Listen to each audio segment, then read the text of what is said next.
सभी को जय मसीह की।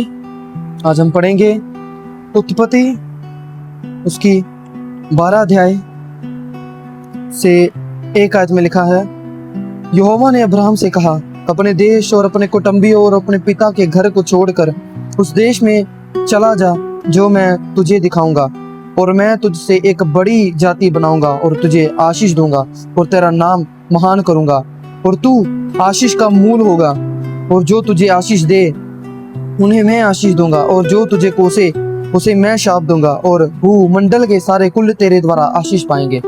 आमीन आमीन। इन वर्ड्स को आप नोट कीजिएगा, क्योंकि ये वर्ड्स पिता ने बाइबल में अब्राहम को 7 बार एक प्रोमिस के द्वारा बताया है। और ये वर्ड्स आप नोट रखें, क्योंकि ये आशीषें हमारे जीवन में भी उसी तरह जोड़ी गई हैं जिसे अब्राहम के जीवन में थी। हम उसकी वंशावली में जोड़े गए हैं, और जैसे अब्राहम के जीवन में वो आशीष थी वैसे ही हमारे जीवन में भी है। और अगर आप सेम उत्पत्ति की 13 अध्याय में पढ़ेंगे तो लिखा है, 13 अध्याय की 14 आयत में लिखा है, जब लूत अब्राहम से अलग हो गया तब उसके पश्चात यहोवा ने अब्राहम से कहा, आंख उठाकर जिस स्थान पर तू है वहां से उत्तर दक्षिण पूर्व पश्चिम चारों ओर दृष्टि कर, क्योंकि जितनी भूमि तुझे दिखाई देती है उस सब को मैं तुझे और तेरे वंश को युग युग के लिए दे दूंगा, और मैं तेरे वंश को पृथ्वी की धूल के किनकों के समान बहुत करूंगा, और यहाँ तक कि जो कोई पृथ्वी की धूल के किनकों को गिन सकेगा वही तेरे वंश भी गिन सकेगा। उठ इस देश की लंबाई और चढ़ाई में चल फिर, क्योंकि मैं तुझे उसे तुझी को दूंगा। आमीन। अगर आप फिर उत्पत्ति की 15 अध्याय पढ़ें, उसमें लिखा है 15 की 2 में लिखा है, अब्राहम ने कहा, हे प्रभु यहोवा, मैं तो निर्वंश हूँ और मेरे घर का वारिस ये दमिश्क वासी एलिएजर होगा, तो तू मुझे क्या देगा? और अब्राहम ने कहा, मुझे तो तूने वंश नहीं दिया। और अब्राहम ने कहा, मुझे तो तूने वंश नहीं दिया, और क्या देखता हूँ कि मेरे घर में उत्पन्न हुआ एक जन मेरा वारिस होगा। तब यहोवा का यह वचन उसके पास पहुंचा, यह तेरा वारिस ना होगा, और तेरा जो निज पुत्र होगा वही तेरा वारिस होगा। और उसने उसको बाहर ले जाके कहा, आकाश की ओर दृष्टि करके तारागण को गिन, तो क्या तू उसको गिन सकता है? फिर उसने उससे कहा, तेरा वंश ऐसा ही होगा। उसने यहोवा पर विश्वास किया, और यहोवा ने इस बात को उसके लेखे में धर्म गिना। ये हुआ तीसरा। अगर आप फिर 15 की 18 को पढ़ेंगे, उसमें लिखा है, इस दिन यहोवा ने अब्राहम के साथ यह वाचा बांधी, मिस्र के महानद से लेकर प्रात नामक बड़े नथ तक जितना देश है, अर्थात केनियों, कनजियों, कदमोनियों, हित्तियों, परिज्जियों, रपाइयों, एमोरियों, कनानियों, गिरगाशियों और यबूसियों का देश मैंने तेरे वंश को दिया है। और ये हुआ चौथा। उत्पत्ति की 17 अध्याय उसकी 1 से पढ़ेंगे, अगर आप लिखा है 5:17 से, अब अब्राहम 99 वर्ष का हो गया, तब यहोवा ने उसको दर्शन देकर कहा, मैं सर्वशक्तिमान ईश्वर हूँ, मेरी उस उपस्थिति में चल और सिद्ध होता जा, मैं तेरे साथ वाचा बांधूंगा और तेरे वंश को अत्यंत ही बढ़ाऊंगा। और तब अब्राहम मुंह के बल गिरा, और परमेश्वर उससे यह बातें करता गया, देख मेरी वाचा तेरे साथ बंधी रहेगी, इसलिए तू जातियों के समूह का मूल पिता हो जाएगा। इसलिए अब से तेरा नाम अब्राहम ना रहेगा, परंतु तेरा नाम अब्राहम होगा, क्योंकि मैंने तुझे जातियों के समूह का मूल पिता ठहराया है।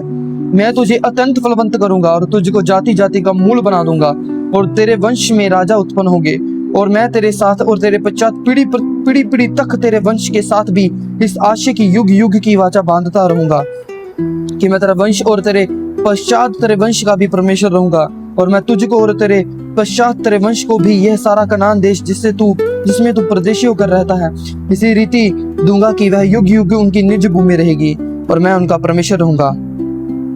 आमीन। और ये रहा 5वां। आप समझ रहे हैं कि परमेश्वर ने किस रीति अब्राहम को आशीषें दी हैं, और ये वर्ड सारे हमारे जीवन पर भी फॉलो होते हैं, ये हमारे जीवन में हैं, ये हमारे लिए हैं, क्योंकि हम आज परमेश्वर के वंशावली में जुड़े हैं, हम अब्राहम की वंशावली में जुड़े हैं, और ये वर्ड आपके एक एक जीवन में पूरा हुआ है, पूरा होने जा रहा है, क्योंकि हम इसी वंशावली में हैं। ये आपके जीवन में पूरा होने जा रहा है, क्योंकि हमने इस वचन को जाना है, और हम आज मसीह प्रभु यीशु मसीह की आत्मा में जीवित हैं और इस वंशावली में जुड़े हैं। अगर मैं 6 की बात करूं, वो 6 वहां लिखा है। उत्पत्ति उसकी 22 उसकी 17 आयत में लिखा है। और ये 6वीं बार पिता कह रहे हैं अब्राहम को, इस कारण मैं निश्चित तुझे आशीष दूंगा और निश्चित तेरे वंश को आकाश के तारागण और समुद्र की तीर की बालू के किनकों के समान अनगणित करूंगा। आप विश्वास करें कि आपका वंश बचाया गया है इस वचन के बाद। आपका वंश बचाया गया है इस वचन के बाद। यह वचन आपके लिए है। आप अपने जीवन में इस वचन को पूरा होते देखेंगे, क्योंकि परमेश्वर प्रभु यीशु मसीह ने आपसे वादा किया है, ये प्रॉमिस है। परमेश्वर ने बार बार जिताया है, आपको बार बार जिताया है कि अनगिनत करूंगा और तेरा वंश अपने शत्रुओं के नगरों का अधिकारी होगा और पृथ्वी की सारी जातियां अपने को तेरे वंश के कारण धन्य मानेगी, क्योंकि तूने मेरी बात मानी है। आमीन। और 7वीं बार 7 बार पिता ने अगर आप पढ़े उत्पत्ति 26 उसकी 4 अध्याय में लिखा है, मैं तेरे वंश को आकाश के तारागण के समान करूंगा और मैं तेरे वंश को ये सब देश दूंगा और पृथ्वी की सारी जातियां तेरे वंश के कारण अपने को धन्य मानेंगी। आमीन। क्या आप विश्वास करते हैं? क्या आप विश्वास करते हैं कि हाँ, मेरा पिता मेरे वंश को बचाएगा, तारागण के समान करेगा? क्योंकि हमारा अब्राहम पिता, जो मूल पिता सबका ठहरा है, पिता ने उसको आशीष दी है और हम उसी की वंशावली से हैं और आज उसी से ही आशीष को पाया है और हमारा घराना और हमारा वंश बचाया गया है। क्या आप विश्वास करते हैं? पिता ने 7 बार अब्राहम से बोला है, 7 बार पिता ने अब्राहम से प्रॉमिस किया है। आपका घराना बचाया गया है मसीह प्रभु यीशु मसीह के नाम में। आप विश्वास करें, आपको आशीष मिले। मसीह प्रभु यीशु मसीह के नाम में मांगते हैं, आमीन।